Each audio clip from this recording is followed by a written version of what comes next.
By the late 1960s, it seemed like the entire United States had been engulfed with the need for speed. Horsepower numbers kept climbing, and automotive innovations were advancing at a rapid pace across nearly every major manufacturer. Consumers were happy, and the automakers were raking in the dough. But even with the manufacturers pushing the envelope year after year, for some people, that just wasn't good enough. An increase from 350 horsepower to 375 horsepower on paper sounded good. But there were a handful of renegades who knew no matter what the big brands did, they could do more. And that is exactly what they did. Now, Carroll Shelby is the larger than life name that is synonymously associated with performance when it comes to American cars. But today, we aren't talking about him. We are talking about the four other men who aim to be the Carroll Shelby equivalents for the bow tie brand at Chevrolet. These four horsemen of high performance each tackled the challenge of building some of the baddest American muscle cars of the era on period Chevy cars. But as you will soon find out, they would each do it with their own signature twist that would cement their legacy in the automotive industry. These men were Don Yenko, Joel Rosen of Motion, and Ed and Jack Stefani of Nickey Chevrolet. And this is their story.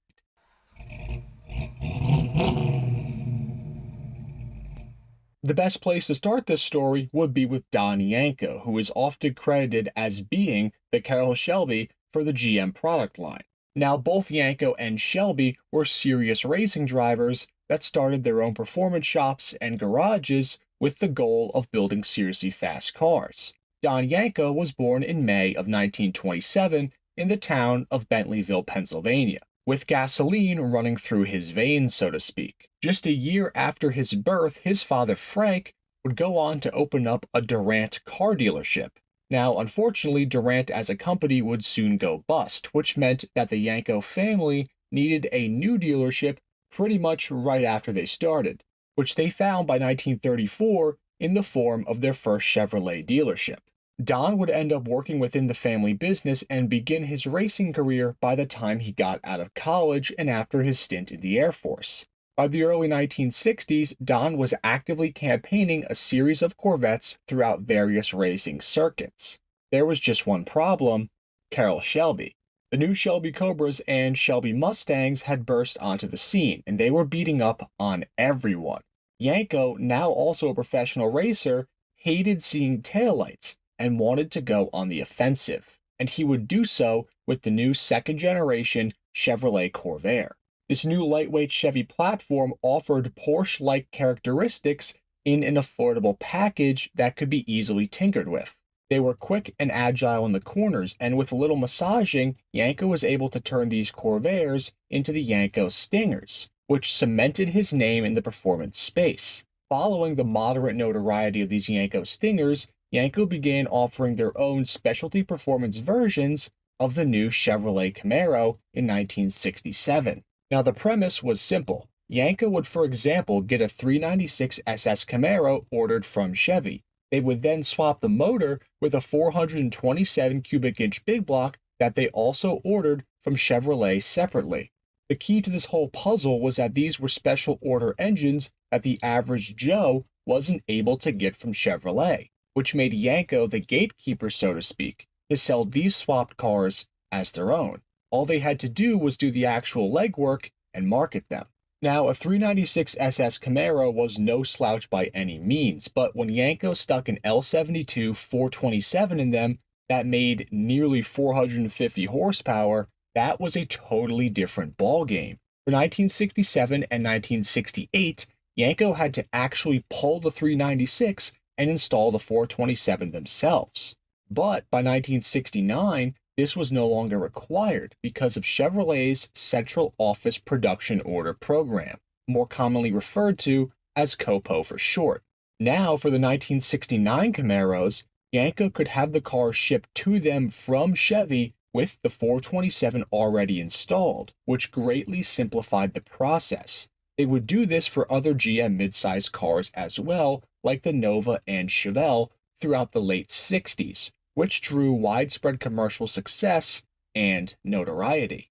People wanted a piece of the performance that Yenko was selling, but unfortunately for Yenko, they were not the only game in town.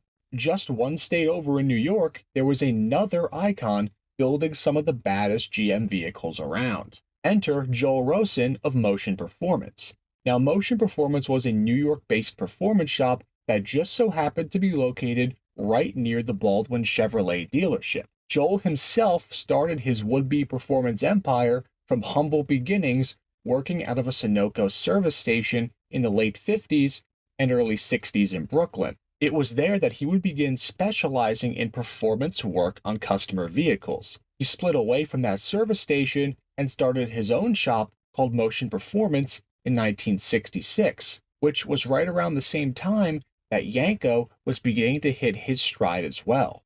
Joel would get acquainted with the ownership at Baldwin Chevrolet around this time, which was a Chevrolet dealership in Baldwin, New York, near his shop.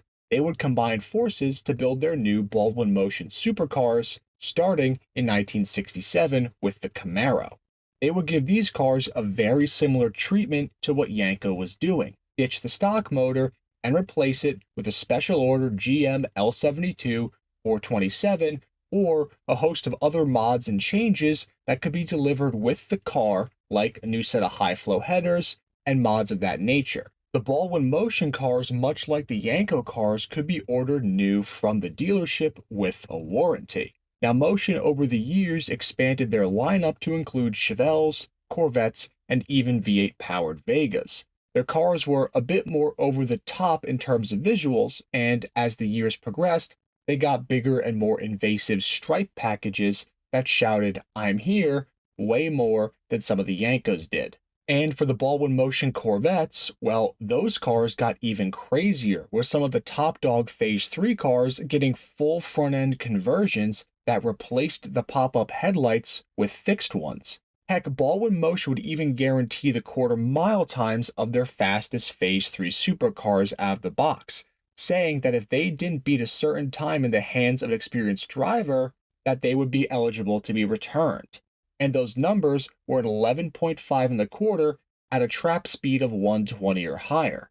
There wasn't a shred of doubt in anybody's mind that Yenko and Motion were building some of the baddest cars around. The Chevrolet horsepower arms race was on, and Yenko and Motion were both doing their best to capitalize on their ability to build the cars that Chevy themselves were too scared to build. What a lot of people don't know, though, is that during the heyday of Yenko and Baldwin Motion, there was a third GM-focused performance parts company who aimed to compete in the same sandbox as Yenko and Motion and win. Hailing from Chicago, Illinois, this company was the famed Nickey Chevrolet. Now, Nickey was established around 1925 as a normal Chevy dealer. It wasn't until the late 1950s that Nickey got into the performance parts business, so to speak, under the helm of its owners, the Stefani brothers, named Jack and Ed. Coinciding with their foray into the performance parts business, Nickey also made quite the splash in the racing scene with their race-prepped Corvette that was affectionately nicknamed the Purple People Eater, thanks to its purple paint scheme.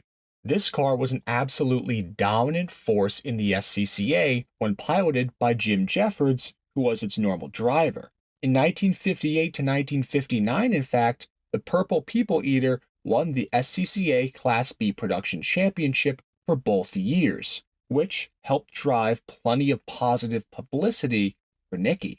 And by 1967, Nickey Chevrolet was now parlaying this racing success and increased notoriety into building what they claim to have been the first factory 427 swapped Camaro out there for 1967. Again, this was the exact playbook that Yenko and even Motion were using for their first sets of cars. Purchase the L72 directly from Chevrolet using their connections, and then install those into Camaros packaged for sale as their own dealer special models.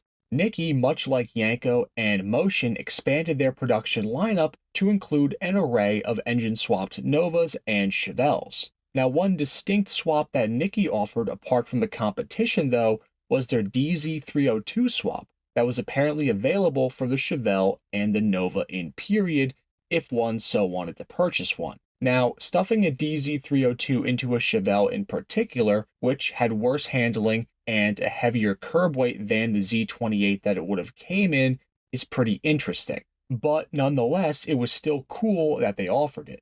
Nickey would go on to sell their fair share of cars just like Yenko and Motion would, and they would become a household name when it came to further than factory performance for GM products.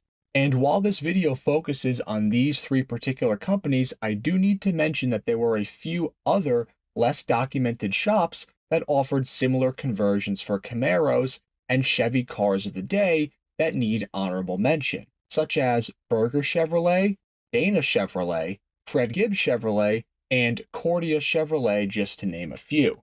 So with all these names being thrown around and the demand for all these high-performance cars at the time driving record profits for these companies, whatever happened to them? And, well, unfortunately, they all suffered the same fate. As fast as the muscle cars and pony cars exploded in popularity here stateside, they were also taken away from us just as quick. The late 60s arms race of power turned into a rapid drawdown by the 70s. America's love affair with performance was still there, but they weren't the ones calling the shots. A certain alphabet agency was, and their crusade against performance crushed the subjects of our story. Yenko transitioned into focusing on the Vega platform in the early 70s, trying to create a second coming of the Yenko Stinger with the compact Vega as this new handling-focused platform. This was going to be powered by a turbocharged inline-4 that would have helped the Yenko Vegas achieve a balance between performance and fuel efficiency in an era that required both. Unfortunately, though, they could not get the EPA to certify these cars with the turbo, and thus had to sell just naturally aspirated Vegas to customers who could turbocharge them afterwards if they wished. Yenko would then go on to build one more final car in the name of the Yenko Turbo Z, which we've done a full video on here before closing up shop by 1982. Now, Joel Rosen of Motion continued to produce his Motion supercars and worked on his line of rather impressive performance machines until he was confronted by the EPA for trying to continue to sell emissions equipment deleted vehicles as new in 1974. In response, the EPA issued a grim ultimatum. Keep doing what you're doing and we will bankrupt you with fines. Joel made the only choice he could, and he stopped selling Motion street-ready cars. Now, he did build a handful of race cars designed for off-road use only, but overall, the company was basically dead in the water by the mid to late 70s. And a similar fate followed for the Nickey Chevrolet dealership and others. By 74, the last specially built Nickey supercar had been sold, as was the dealership. The original team at Nickey went on to start Nickey Chicago, which was a speed shop that would modify customer cars, which also closed its doors in 1977. Now, there has been a 21st century attempt to revive the Nickey brand along with Yenko during an era that right now is seeming to repeat history as we know it. Since the 2010s, performance numbers have been skyrocketing for American cars. Now, the base model GT Mustang makes 480 horsepower. And we saw the resurgence of cars like the ZL1 and the introduction of the 707 horsepower Hellcat. Aftermarket companies like Hennessy and RTR have come into their own over the last decade, essentially picking up the torch from where their spiritual predecessors like Yenko and Motion did so many years ago. But now as we see the EPA pushing regulations further and further with EVs on the horizon, as well as the Camaro and the Hemi both being out of production, one can't help but think that the end for this second golden age of aftermarket performance could be coming soon. And with every fiber in my being, I hope it isn't. But one thing's for sure, when there is the ability to make a car faster, no matter the restrictions, we will figure it out. And that's the story of the men who built the ultimate high-performance Chevys of the 60s, the four horsemen of high horsepower. Thank you all for watching another episode of our Rare Cars documentary series. If you enjoyed this video, we would greatly appreciate it if you could drop a like and also share this video with other enthusiasts. Also, please make sure that you are subscribed to the Rare Cars YouTube channel and smash that notification bell for more documentary style videos just like this on the world's most interesting cars. Until next time, enthusiasts.